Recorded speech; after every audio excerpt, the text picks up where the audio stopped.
आइए दोस्तों, good morning friends. Last class हम लोग क्वेश्चन नंबर 12 किया था, लिस्ट प्री कॉन्ट्रीब्यूटरीज का लाइबिलिटी निकालना सीखा था, राइट। आज हम लोग आगे बढ़ेंगे। क्वेश्चन नंबर 13 एंड 14 मैंने आपको होमवर्क दिया था, जिसमें मैंने आपको बोला था कि 13 तो आपसे हो जाएगा, लेकिन 14 बिट ट्रिकी है। तो अपने 13 पहले होमवर्क डिस्कस करेंगे and then we will move ahead. ठीक है, आइए। तो सबसे पहले हम लोग करेंगे सवाल number 13।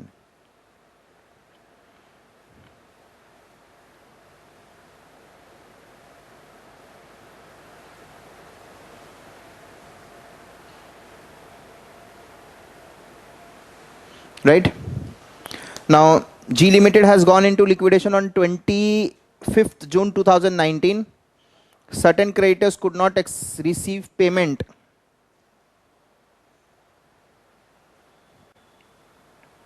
right?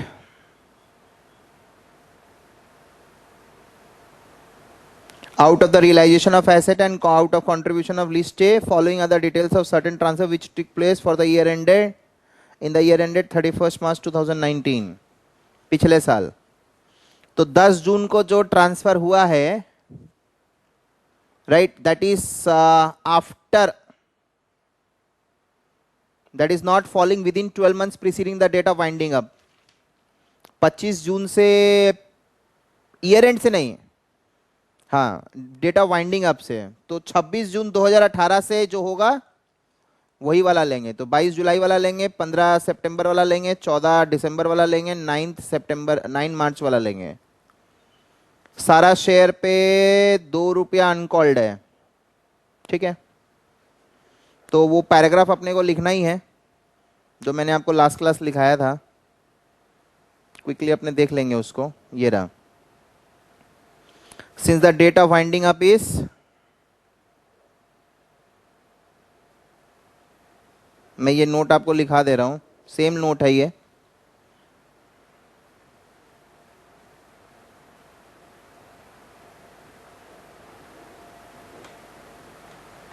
June 25, 2019,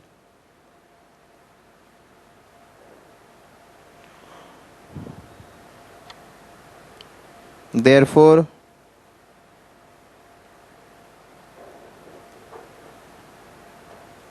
P is not liable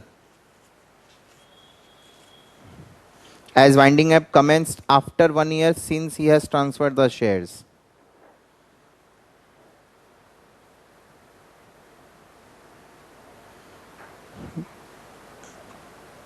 तो Q लायबल होगा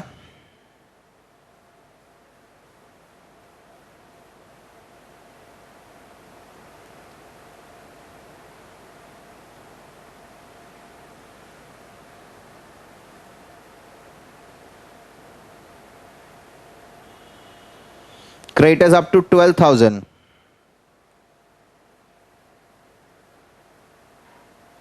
along with R S T.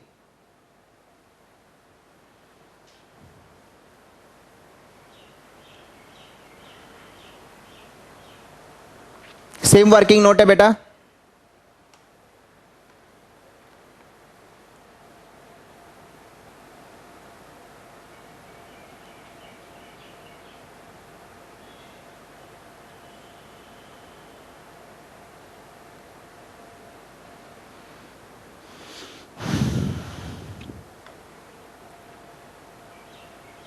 Twenty second जुलाई से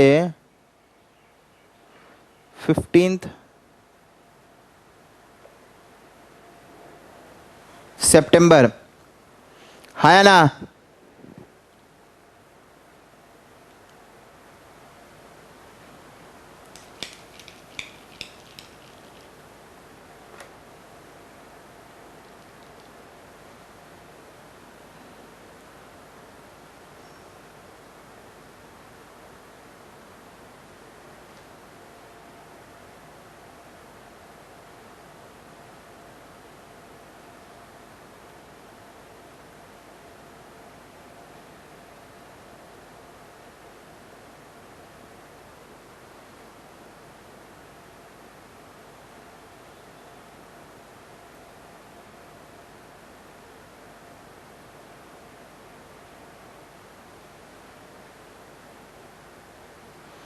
तो हर क्वेश्चन में ये लाइन चिपकाना है.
Is that fine?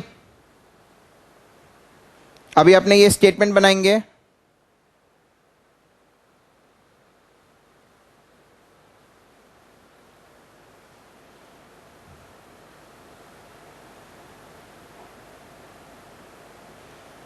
Statement showing liability of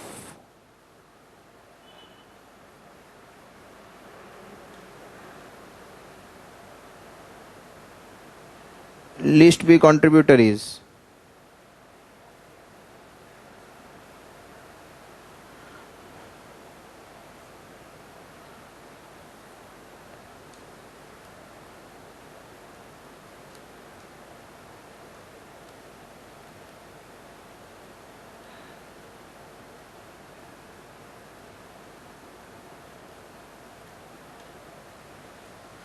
that fine?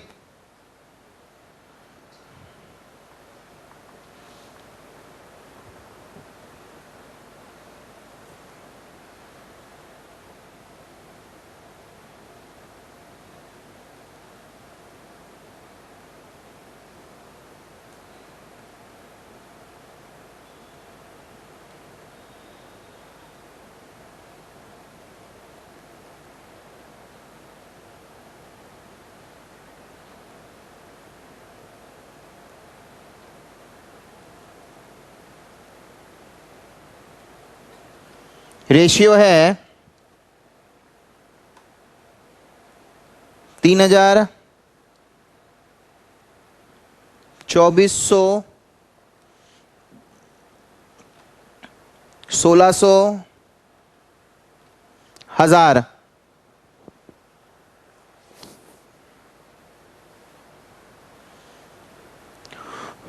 So the ratio is coming कितना? 15 is to 12 is to 8 is to 5. 2 common ले लिया. सो 15, 12, 8, 5, 27, 35, 40 आ रहा है. तो पर रेशियो इज 300. तो आएगा 4500, 3600, 2400, 1500.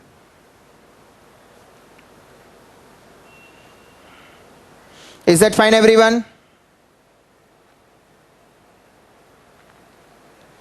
फिर creditors after 22nd और अप टू 15 सितंबर, दैट इज 1500 के लिए RST will be liable 12 is to 8 is to 5. इस 1500 के लिए 12:8:5, 25 आ रहा है। तो 1500 डिवाइड बाई 25 इंटू,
तो पहला वाला में तो आएगा नहीं।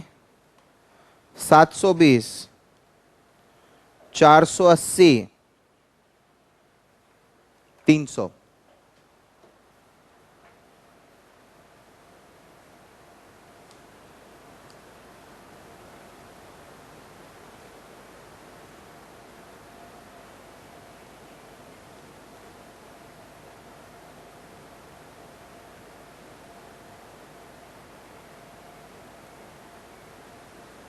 फिफ्टीन सितंबर से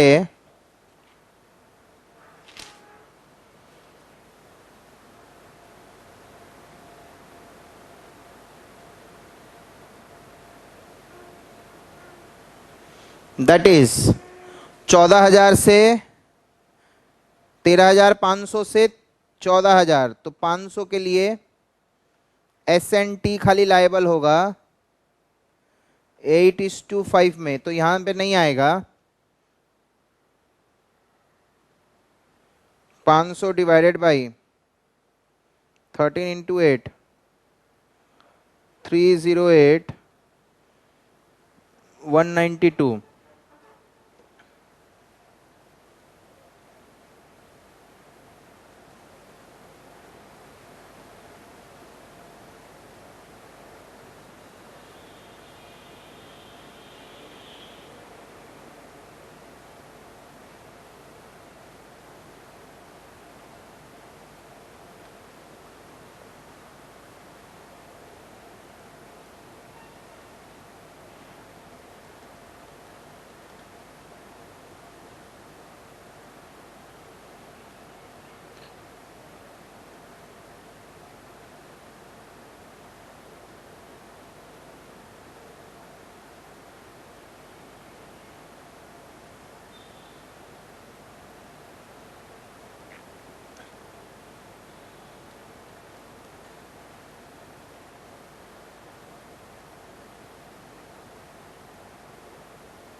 four three two zero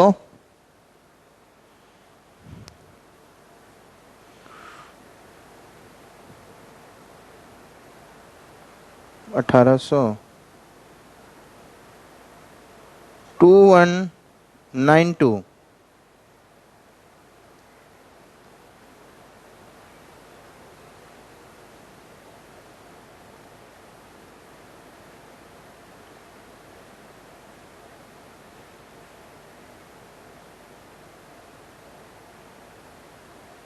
maximum uncalled capital 3,000 into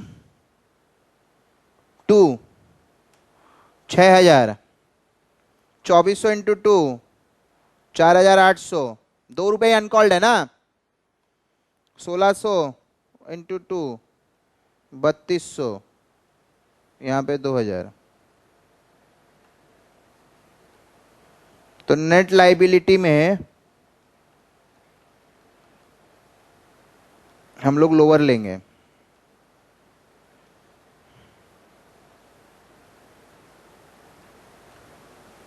इसको देना 4,500 है, बट ये मैक्सिमम 6,000 तक देगा, तो 4,500 ही देगा। जितना देना है उतना ही देंगे, अगर ज्यादा देना रहा तो मैक्सिमम तक देंगे।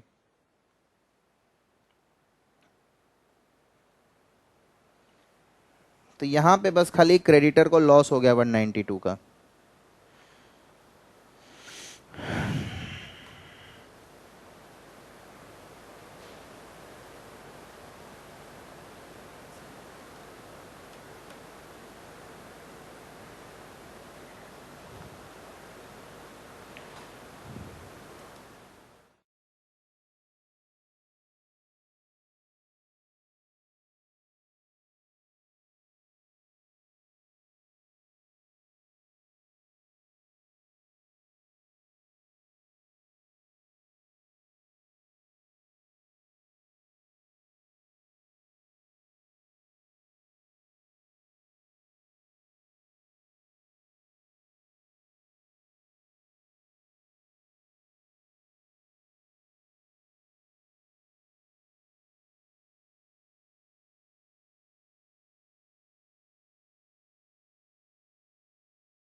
आ रहा आप सभी को समझ में?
आइए अब हम लोग करेंगे question number 14।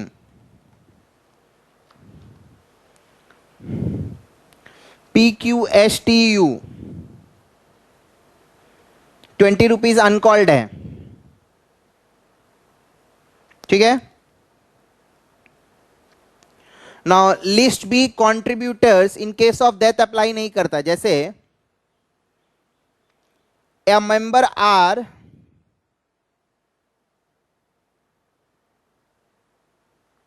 who held 200 shares died on 20th Feb, और उस दिन क्रेडिटर था 15,000 का। His shares were transmitted to his son X. Now in case of death, वो बिफोर मतलब डेथ के केस में, आर का डेथ के केस में एक्स को मिला, तो एक्स आएगा प्रेजेंट मेंबर कॉन्ट्रीब्यूटरी में,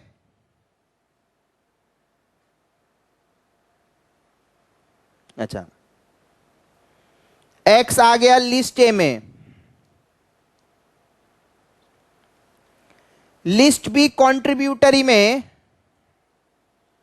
आर है, बट आर का तो डेथ हो गया है, तो इसमें भी एक्स ही माना जाएगा।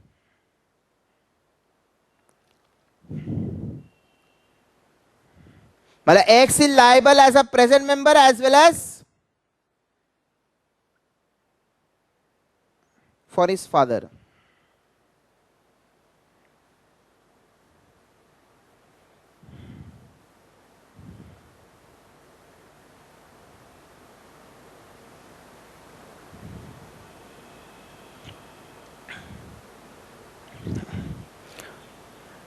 बी जो शेयर बेचा वो जेड को बेचा था और जेड एडवांस में दे चुका है, तो अगर प्रेजेंट मेंबर दे चुका है तो उसका प्रीसीडिंग मेंबर का लाइबिलिटी नहीं आएगा।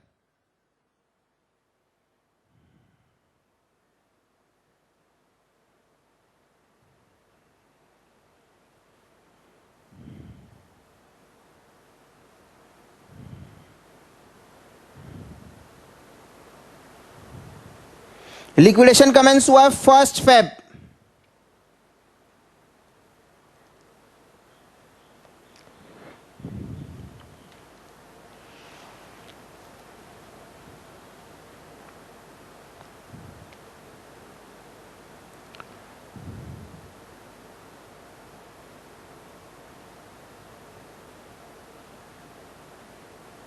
दो 2020 को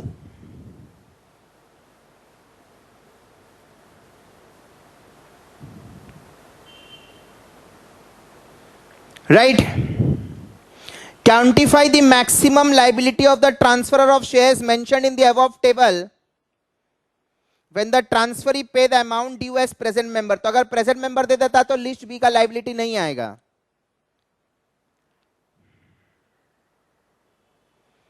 do not pay the amount as present member, अगर लिस्ट ए नहीं देता तो ही हम लोग उसका लिस्ट बी के पास में जाएंगे। Also quantify the liability of X to whom shares were transmitted, तो एक्स का लाइबिलिटी दोनों ही केस में आएगा। ठीक है, लिखो 1 का ए का answer.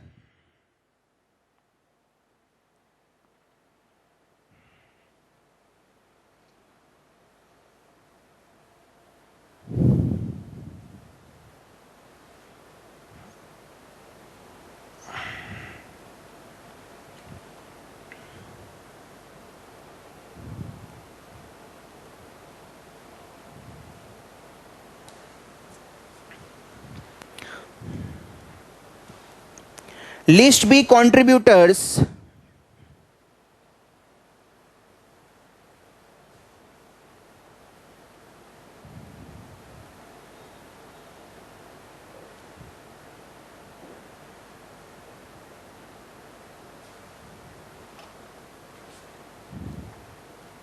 will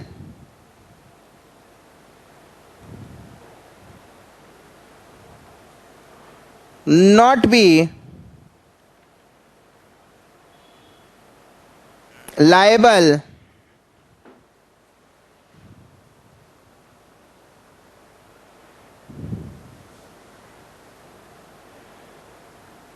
to pay if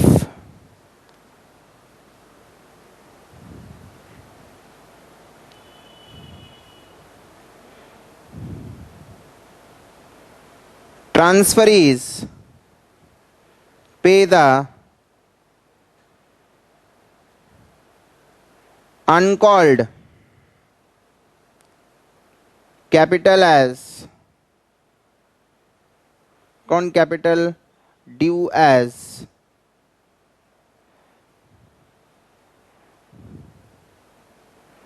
present member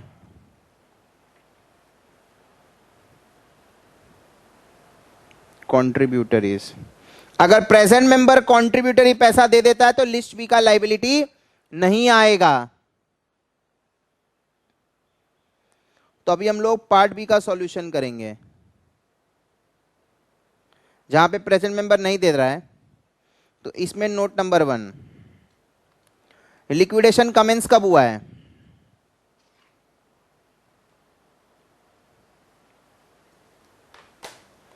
since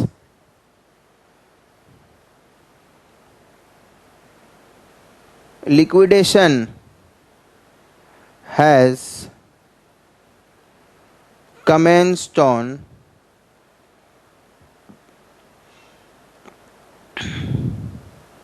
1st Feb 2020,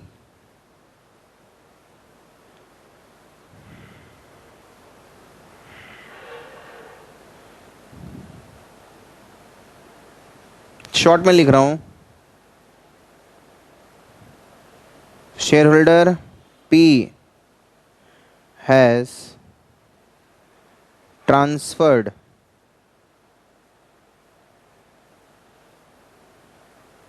his shares beyond 1 year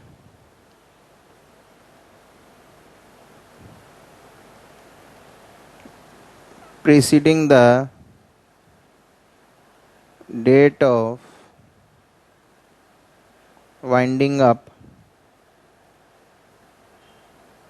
he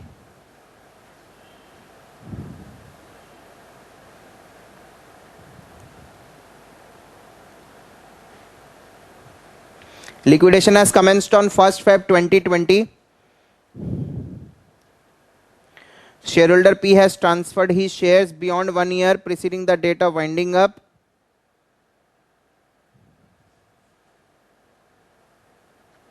He shall not be liable.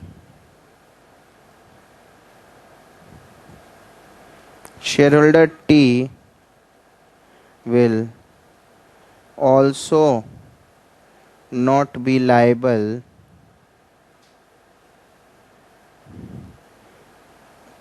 because his present member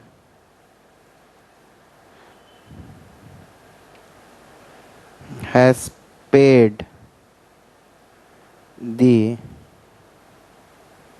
uncalled capital in advance. तो लिस्ट से पी भी गया, टी भी गया.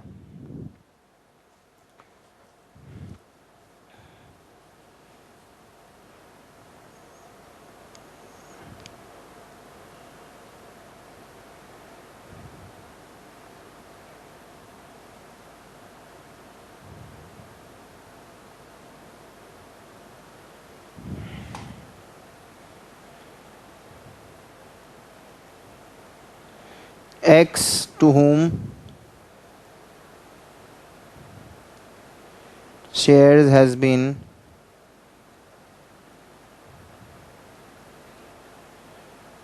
transmitted on his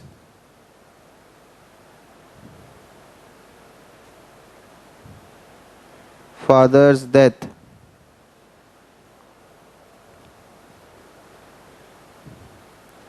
will be liable both as present member as well as list B contributors. दोनों के लिए liable होगा ये, present member as well as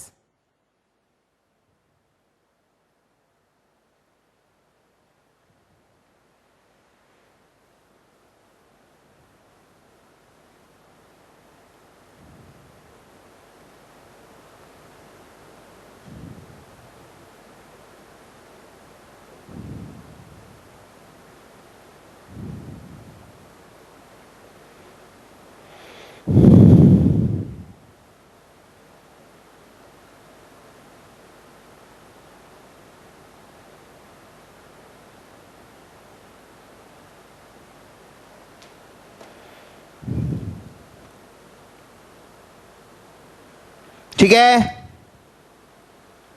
आइए, तो अभी ऑर्डर क्या हो गया, पी के जाने के बाद क्यू ट्रांसफर किया है 15 फेब को.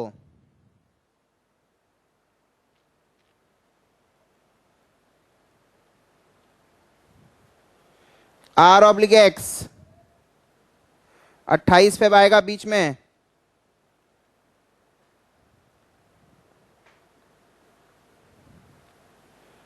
फिर एस आएगा 15 मार्च को.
This is the order that we should follow. 15 Feb तक का लाइबिलिटी के लिए only Q will be liable. Ascending order में अरेंज होना चाहिए, तब ना इंक्रीज इन लाइबिलिटी आएगा।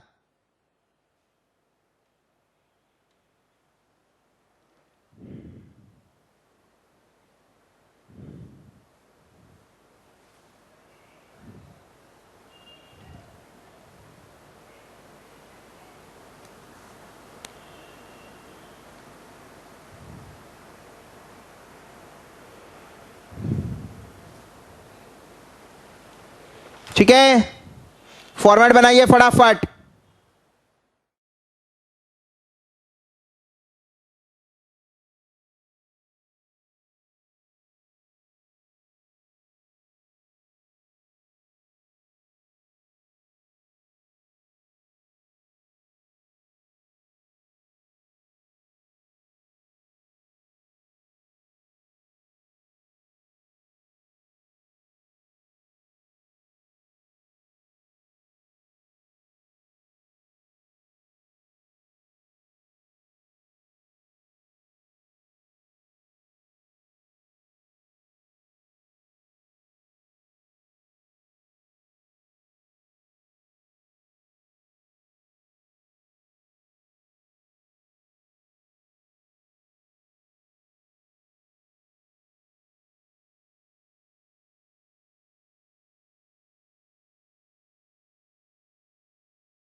बोलिए।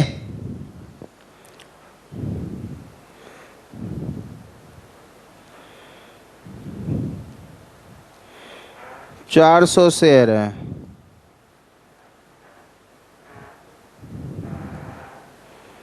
200 शेयर है,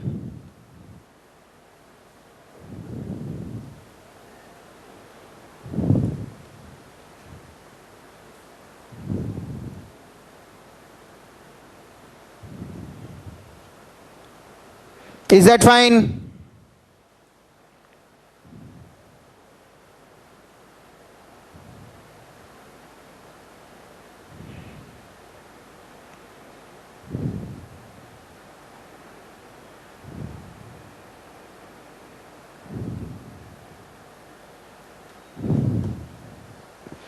है ना?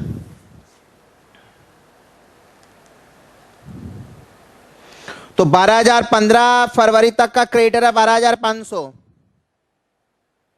इसके लिए Q x S U ratio आएगा 4:2:7:10।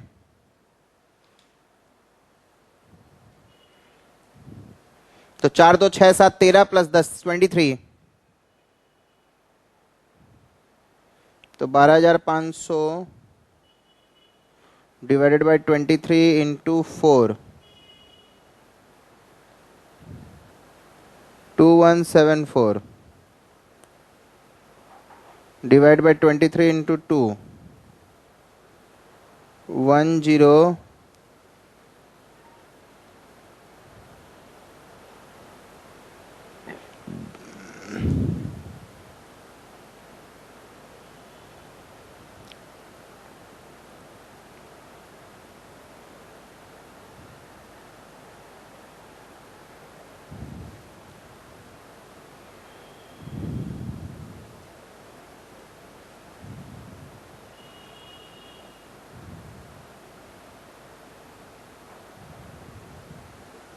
Is that fine?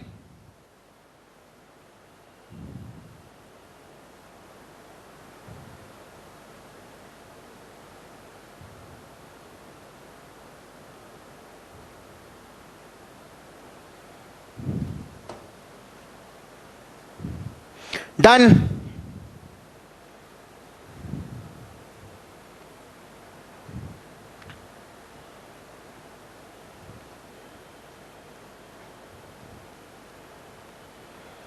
After 15 Feb से 28 फरवरी, दैट इज 2500 और ये देखो यहाँ पे 2500, फिर ये वाला इंक्रीमेंट आएगा इस तरीके से।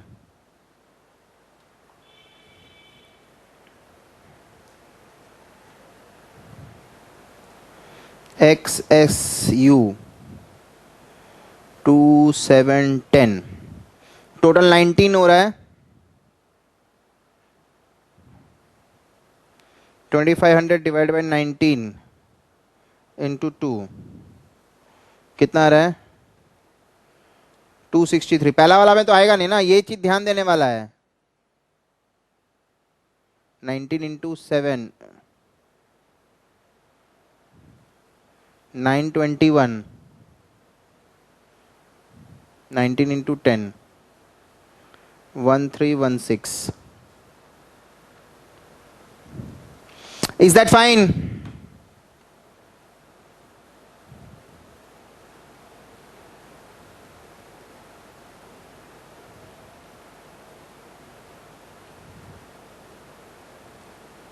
अट्ठाईस फेब से लेके 15 मार्च 3000 और, तो बेसिकली होना चाहिए SNU, बट X भी आएगा क्योंकि X अब आ रहा है एज लिस्ट ए। अभी तक वो लिस्ट बी के हिसाब से आ रहा था, इसके बाद वाला के लिए उसका बाप लायबल नहीं है।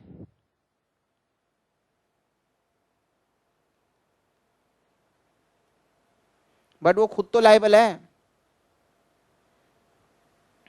तो इसमें नहीं आएगा। Ratio again 2710,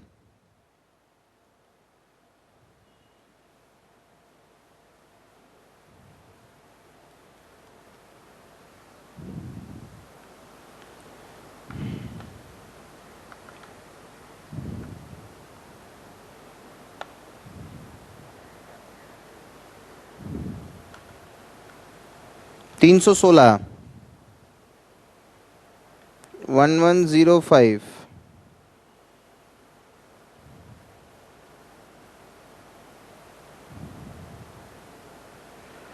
1579।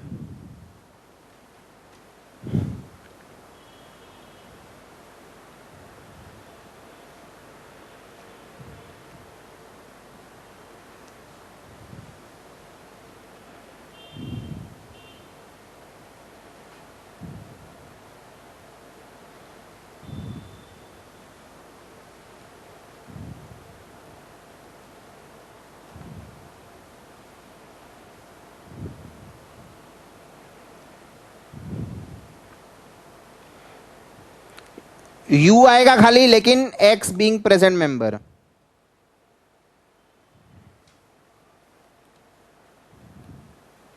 इसमें भी नहीं आना चाहिए, बट ये एज प्रेजेंट मेंबर आएगा।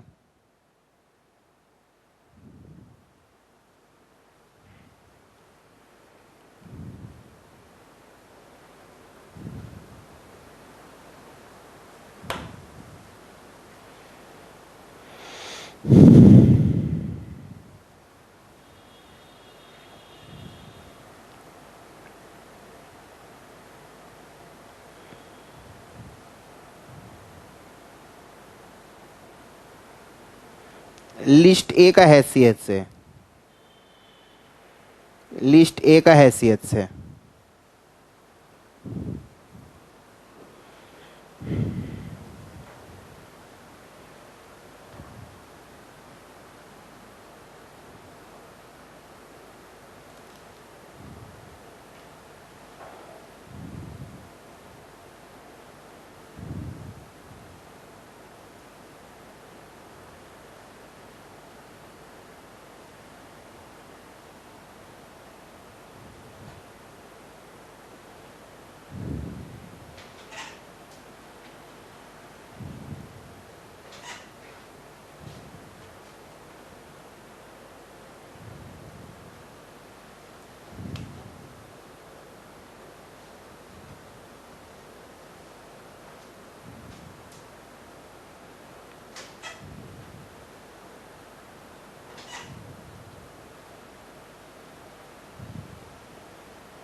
Is that fine?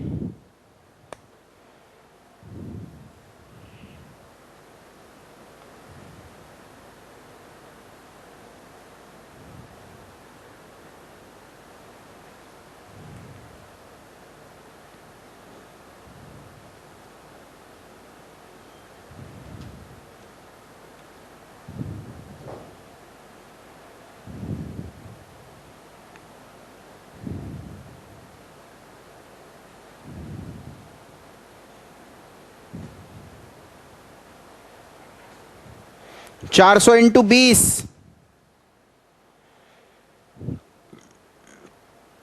200 इंटू 20,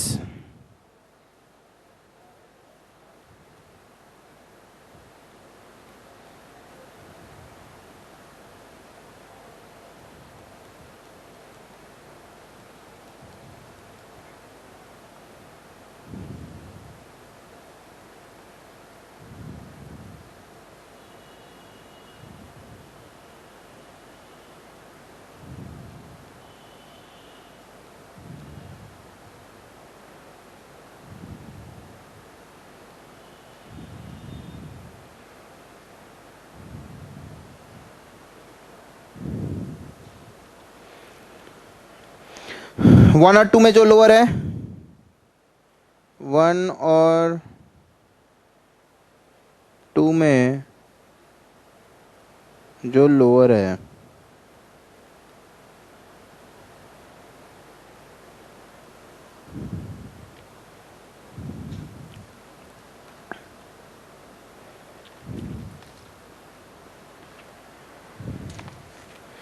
तो ये हमारा दो टाइप का सवाल हो चुका है। एक टाइप का था हमारा final liability of liquidators, statement बनाना था, liquidators final statement of account. और एक था अगर कोई प्रेजेंट मेंबर नहीं दे तो लिस्ट बी का लाइबिलिटी निकालना। लिस्ट बी में वही शेयर होल्डर आएंगे जो within 1 year preceding the date of winding up share transfer किया है। Now we will go for, अगर कोई कंपनी पिटिशन फाइल करता है टू कोर्ट एनसीएलटी, तो इन दैट केस अपने को एक स्टेटमेंट ऑफ अफेयर एकंपनी करना पड़ेगा अलोंग विद दी पिटीशन। तो वो स्टेटमेंट ऑफ अफेयर कैसे बनता है, क्वेश्चन नंबर 15 आप लोग पढ़िए। इसका फॉर्मेट आप लोग कोई भी किताब में आप लोगों को मिल जाएगा, आपके इंस्टीट्यूट के बुक में इसका फॉर्मेट दिया हुआ है। बट हम लोग इसको अपने सम करते करते समझेंगे, बिकॉज अलग से मैं अगर आपको फॉर्मेट समझाऊंगा फिर सम कराऊंगा, it will be too much time consuming, right. So मैं आपसे दुआ यही करता हूं कि आप लोगों को अच्छे से समझ में आएगा ये चीज। आइए, शैल वी स्टार्ट। तो आप लोग एक बार क्वेश्चन नंबर 15 पढ़ लीजिए।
हाँ बोलो राहुल। हम्म।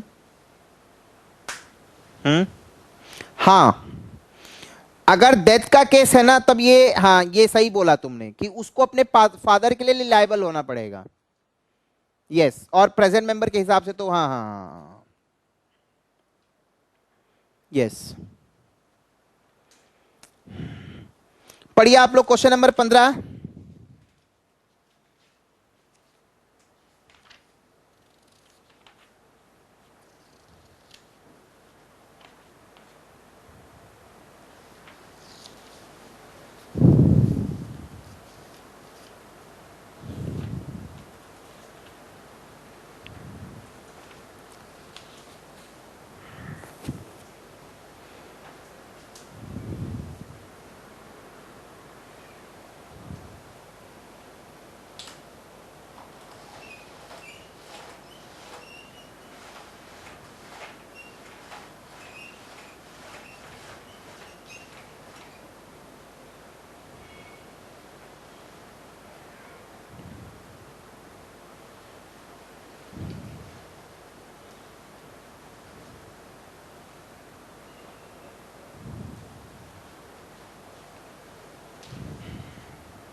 आप लोग देखते होंगे, अगर आपको कोई भी, आपने कभी फॉर्म देखा है, कोई भी, जैसे आप कोई बैंक अकाउंट खुलाने जाते हैं या कोई लोन लेते हैं या कोई इंश्योरेंस पॉलिसी करते हैं, तो एक फॉर्म आता है। तो इसका फॉर्मेट भी कुछ उसी प्रकार है, कहीं पे कुछ इंफॉर्मेशन मांग रहा है, कहीं पे कुछ इंफॉर्मेशन मांग रहा है। तो इसका फॉर्मेट को समझना बहुत डिफिकल्ट है हमारे लिए। पहला बात, ये स्टेटमेंट ऑफ अफेयर में यही बताना है कि हम लिक्विडेशन फाइल कर रहे हैं, हमने उसका पिटीशन डाला है, तो हमारा पोजीशन ये है, हमारे बुक्स में ये एसेट्स लाइबिलिटीज हैं, इनको पे ऑफ में इनका रियलाइजेशन इस तरीके से होगा और सारे लाइबिलिटी का पे ऑफ इस तरीके से होगा, लास्ट में शेयर होल्डर का ये डेफिशिएंसी और सरप्लस बचेगा। लिक्विडेटर्स फाइनल में एक्चुअल में कितना में बिकता है वो आता है, यहां पे सब estimated realisation and payable value आएगा। मैं कुछ कुछ बेसिक पॉइंट्स बता दे रहा हूं आपको।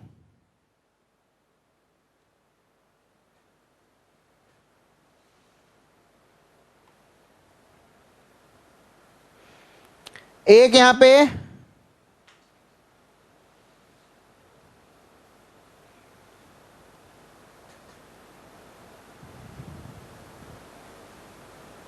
एस्टिमेटेड रियलाइजेबल वैल्यू आएगा,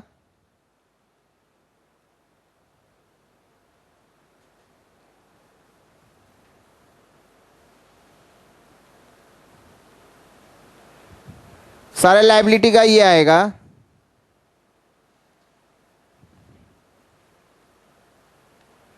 no expenses oblique remuneration, because अभी तो मैंने फाइल किया है, तो यहां पे लिक्विडेटर का कोई काम नहीं है।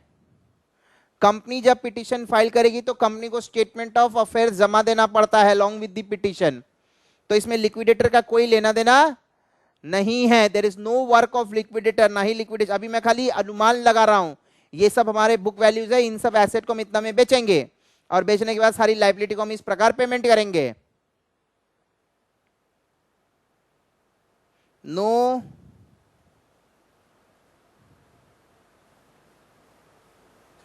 नोशनल कॉल, ये सारी बातें आपको याद रखनी पड़ेंगी बस। और लास्ट में अपने बता देंगे इक्विटी शेयर होल्डर का ये डेफिशिएंसी और ये सरप्लस, और उस सरप्लस और डेफिशिएंसी का हिसाब करके दिखाना पड़ता है।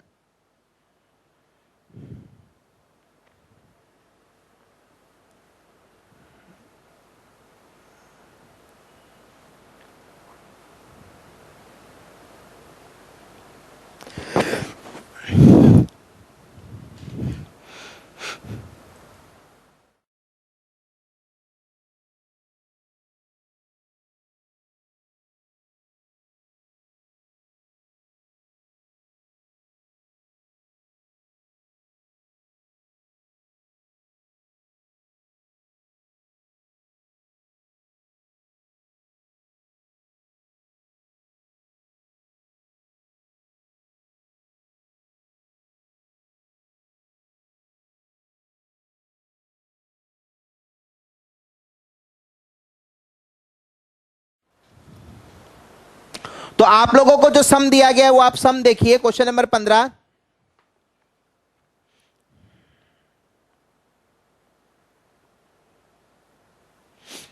State Forward is appointed liquidator of Inactive Limited in voluntary liquidation on 1st July.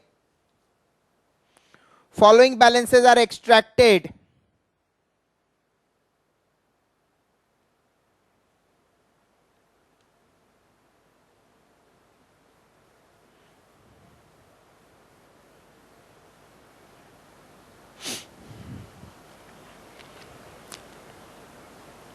From the books on that date.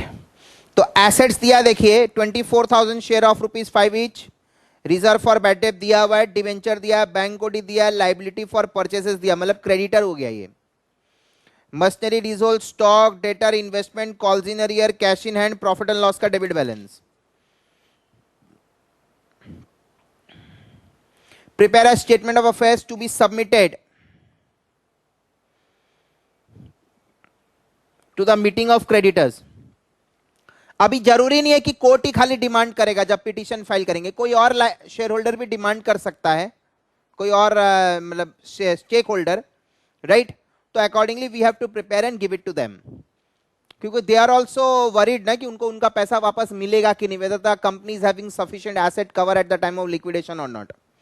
So prepare a statement to be submitted in the meeting of creditors. Following assets are valued as under by that date. ठीक है। Machinery, investment, stock, लीजल property का दे दिया है। Bad debts are 3,000, मतलब debtor का डाउटफुल्स are 6,000 और doubtful are estimated to realise 3,000। तो 3,000 bad डेब्ट हो गया और 3,000 डाउटफुल हो गया, तो 6,000 बाद दे देंगे। Bank overdraft is secured by deposit of title of leasehold properties, तो ये सिक्योर्ड क्रेडिटर होगा। प्रेफरेंशियल क्रेडिटर 1,500 है और टेलीफोन रेंट आउटस्टैंडिंग है 120 का। तो ये दोनों ही लाइबिलिटी हमारे बैलेंस शीट में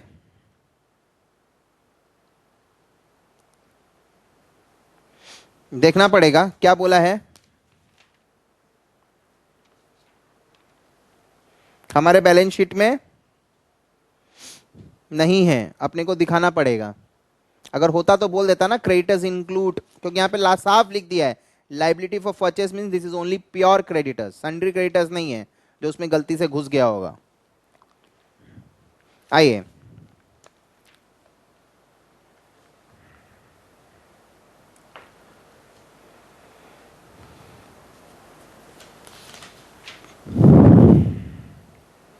तो हम लोग बनाएंगे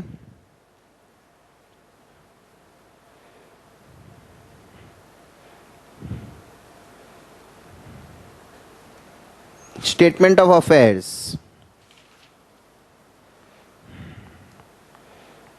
एज ऑन, कौन सी तारीख को बन रहा है,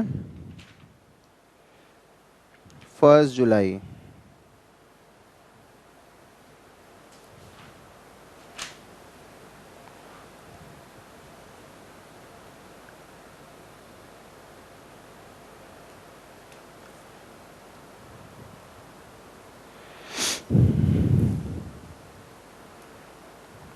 estimated realisable value,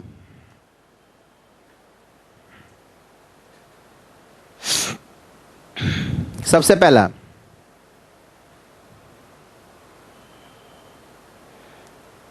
assets not specifically pledged. List है, ये लिस्ट है वो वाला नहीं है जो अभी हम लोग पढ़ा, लिस्ट है लिस्ट भी। यहां पे हर एक आइटम को एक लिस्ट बोला जा रहा है। जितना भी एसेट नॉट स्पेसिफिकली प्लेस्ड है उन सबको हम लिस्ट ए कैटेगरी में डाल रहे हैं। तो खाली लीज होल्ड प्रॉपर्टी को छोड़ के बाकी सब आएगा यहां पे।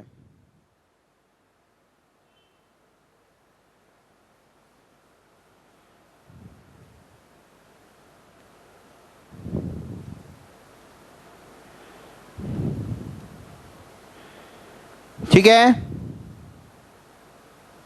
Is that fine? लाइन से लिखते जाइए।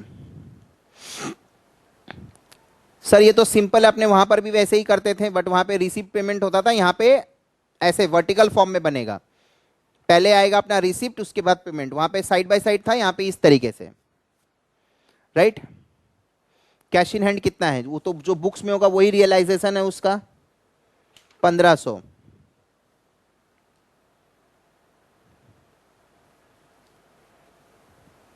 कॉल्स इन एरियर मिल जाएगा,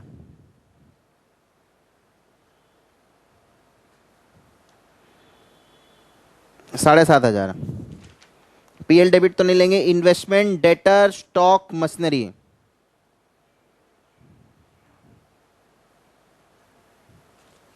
राइट।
आप लोग लिख लिए हैं?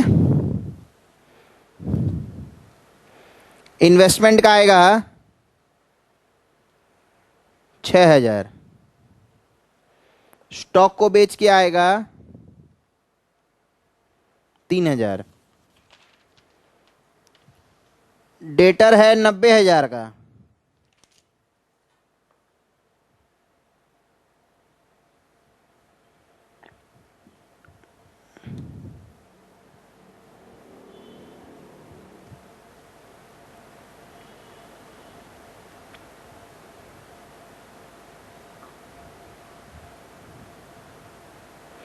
डाउटफुल का तो 3,000 मिल जाएगा ना। और मशीनरी है 90,000। तो डेटर में बैड डेप्ट हटा गया, डाउटफुल हटा दिया।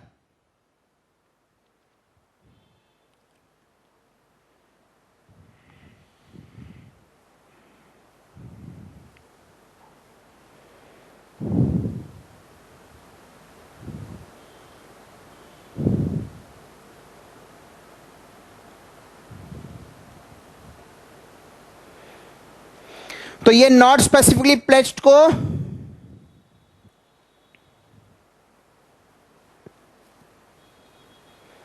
सारा को बेच के ये रुपया आया।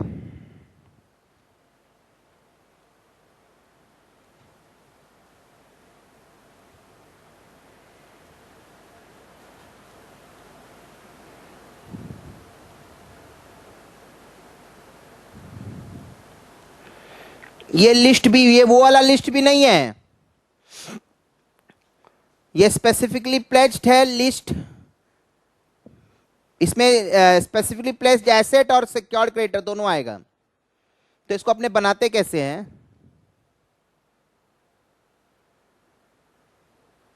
इसमें टोटल में 5 कॉलम बनता है। ऐसा ही फॉर्म होता है, कहीं पे भी कुछ भी कॉलम बना देता है। ये आइटम का हो गया, ये ईआरवी हो गया, ये वो हो गया, ये वो हो गया। अरे क्या हो गया, बता रहा हूं मैं।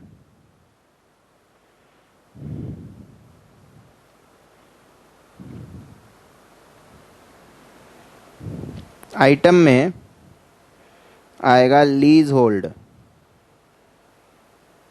Properties,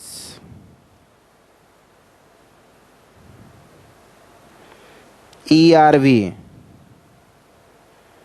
secured creditors, deficiency ranked as unsecured creditor, surplus carried forward to last column. ये मेन है। डेफिशिएंसी अगर आएगा तो अनसिक्योर्ड में जुड़ जाएगा, और सरप्लस आया तो ही बाहर जाएगा। तो लीज होल्ड प्रॉपर्टी को बेच के आया है 1,09,000, और बैंक ओडी सिक्योर्ड है, बैंक ओडी है 27,000 का। तो डेफिशिएंसी आया नहीं, सरप्लस आएगा 82 का, और इस 82 को लिख देंगे बाहर में।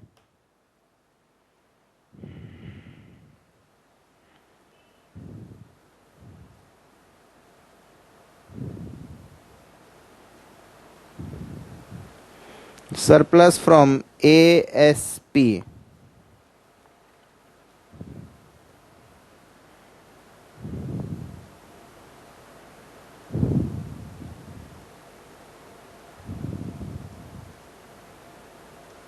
total asset available for liabilities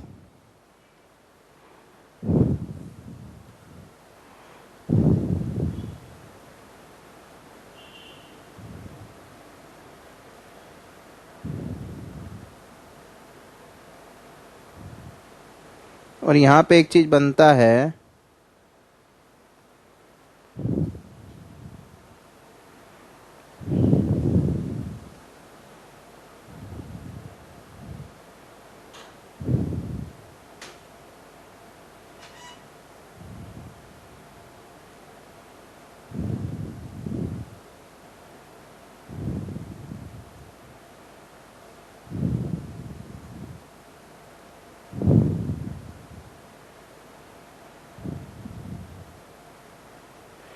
ANSP को बेच के कितना आया?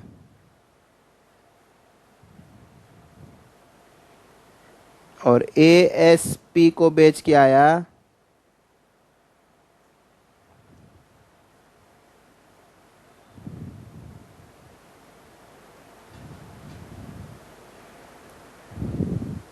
3,01,000।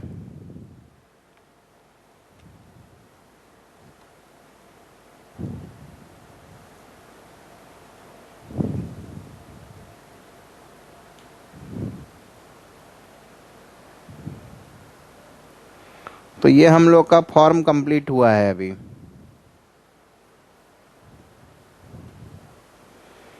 ऐसे यहाँ पे बॉक्स बनता है एक ठो।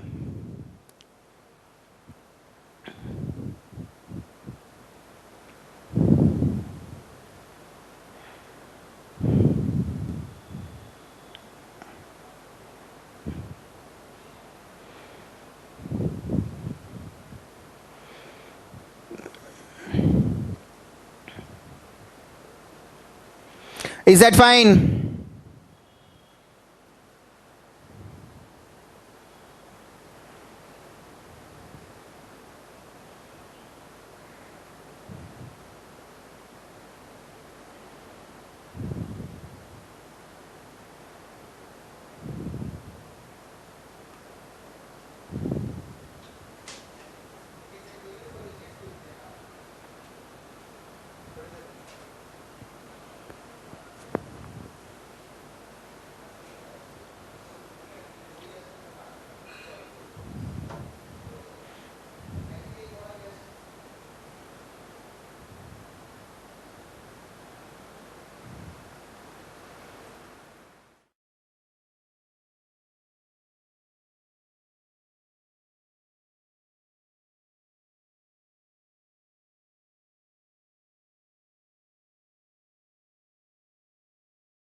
Is that fine? तो ये हमारा पहले asset specifically placed, not specifically placed का आ गया। स्पेसिफिकली प्लेस्ड का इस तरीके से टोटल एसेट अवेलेबल। अब इसी के नीचे लाइबिलिटी वाला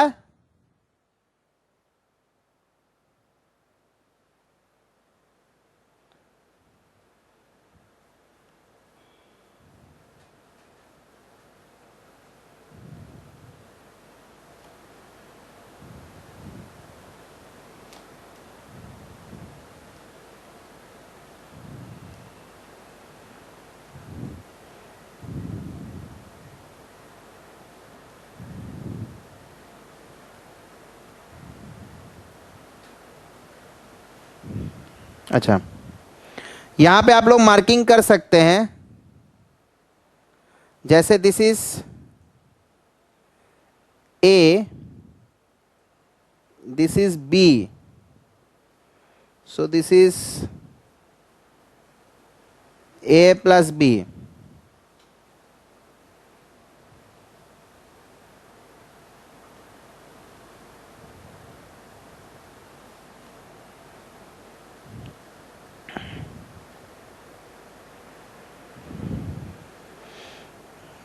और ये अगर C है तो ये होगा D is equals to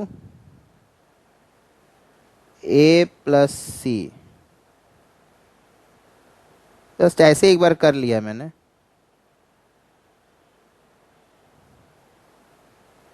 A plus B तो नेट का सरप्लस है, B इज नेट सरप्लस। तो जब समरी ऑफ ग्रॉस एसेट बनाएंगे तो मतलब बेसिकली ये रेम्यूनरेशन निकालने के लिए बनाया जा रहा है। समझ में आ रहा है ना? तुम लोग वो समझ लो, क्योंकि रेम्यूनरेशन ग्रॉस फिगर, उसमें से कैश और कॉल्स इन एरर हटा देंगे तो उनको ग्रॉस एसेट का भी एक समरी चाहिए।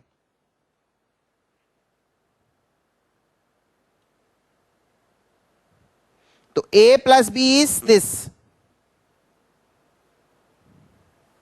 This is A, this is B. So this is A plus B. Normal. इसको C बोल लो.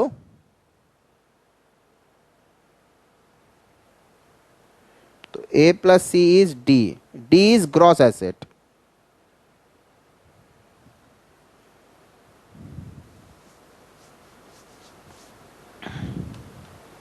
Is that fine?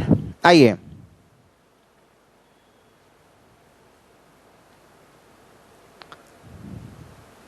सबसे पहला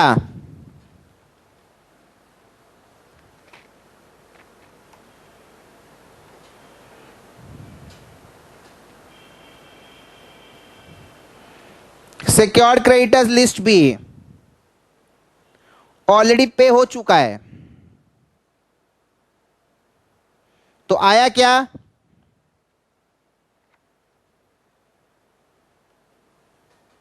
एस्टिमेटेड बैलेंस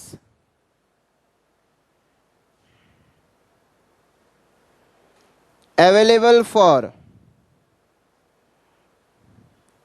preferential creditors,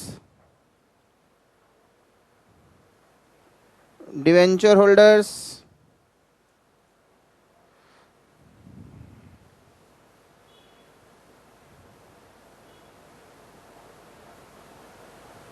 $2,74,000. तो जो था वही. अभी तो सिक्योर्ड क्रेडिटर पेमेंट हो चुका है ना,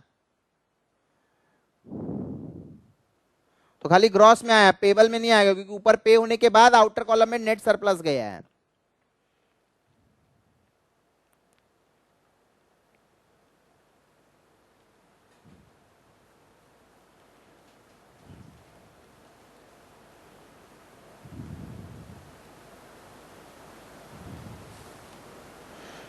$1,500 देना है, 1,500 दे देंगे.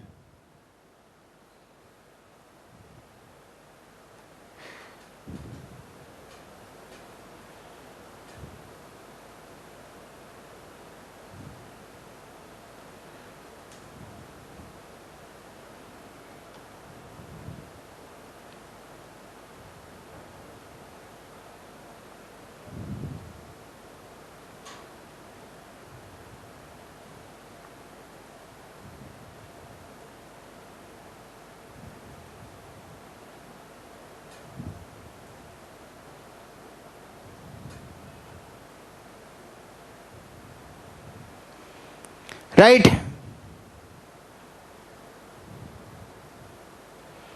लिस्ट डी कितना है? 75,000.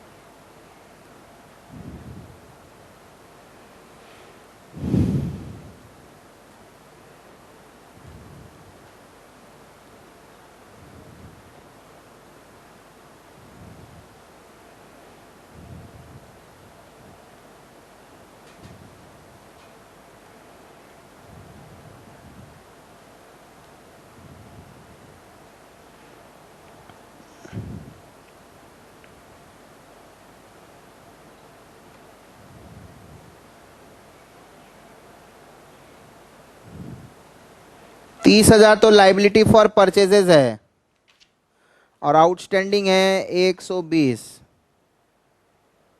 तो 30,000 120.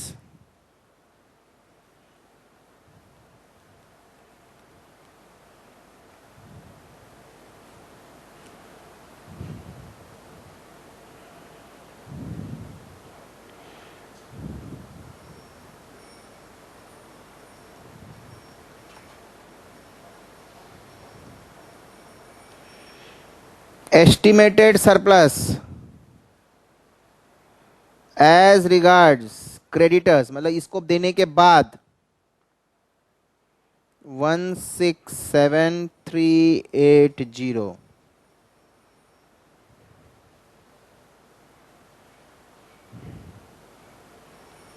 ध्यान दीजिए,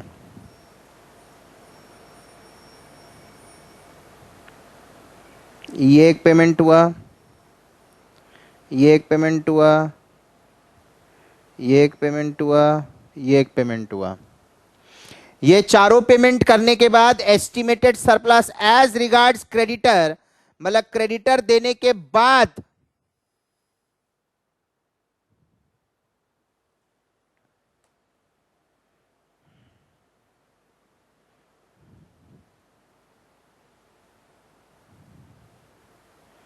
इसको बोलेंगे हम लोग ग्रॉस लाइबिलिटीज। करो कितना आ रहा है?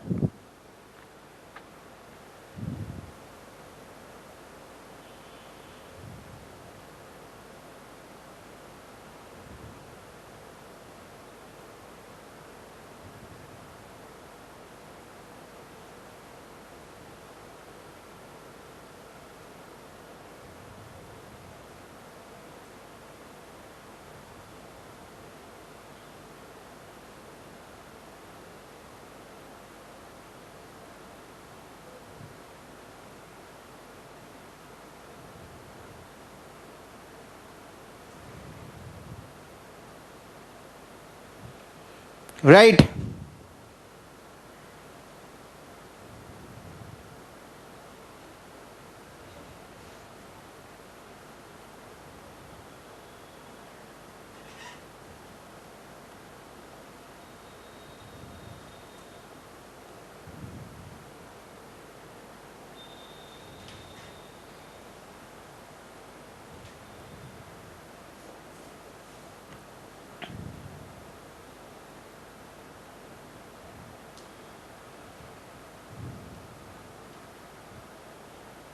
इसको अगर अपने ई बोले, इफ दिस इज ई,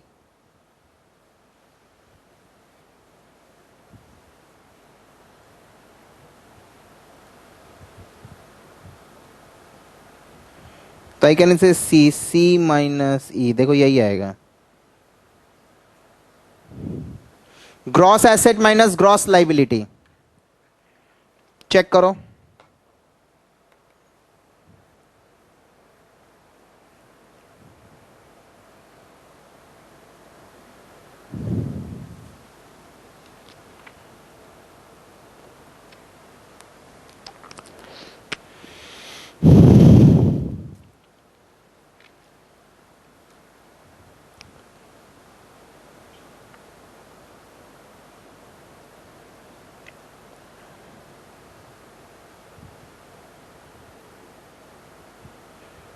ये वो वाला ही है, पॉइंट वाला ही, लिस्ट वाला ही नहीं है।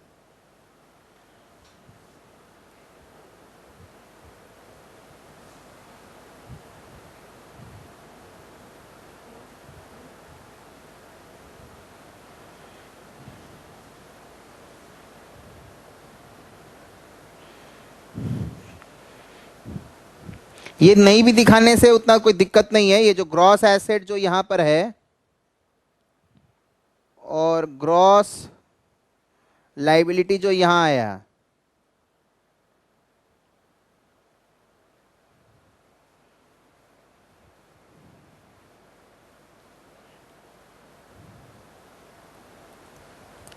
सॉरी डी माइनस ई,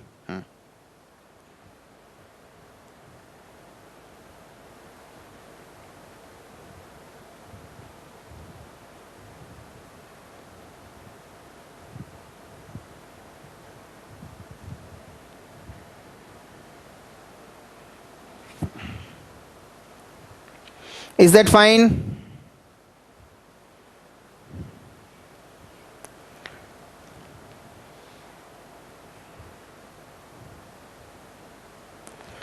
अब हम लोग करेंगे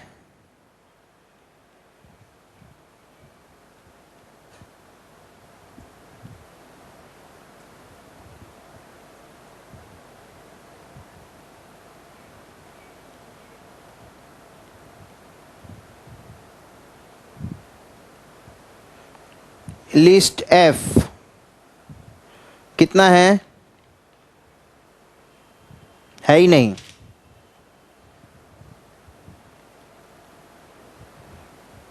इक्विटी शेयर होल्डर EF जी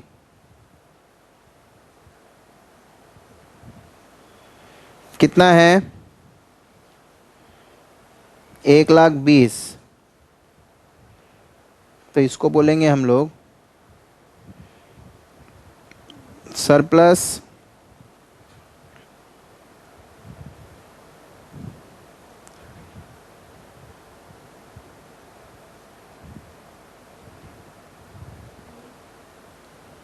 as regards members।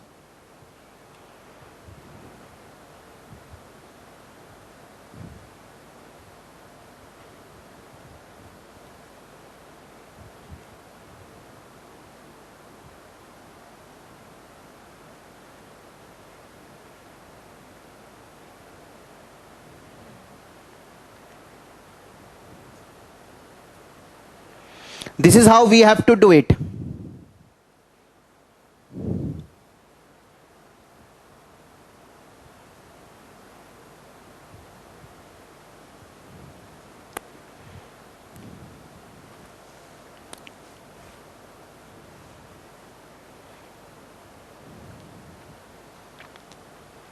इसको अच्छे से देख लीजिए।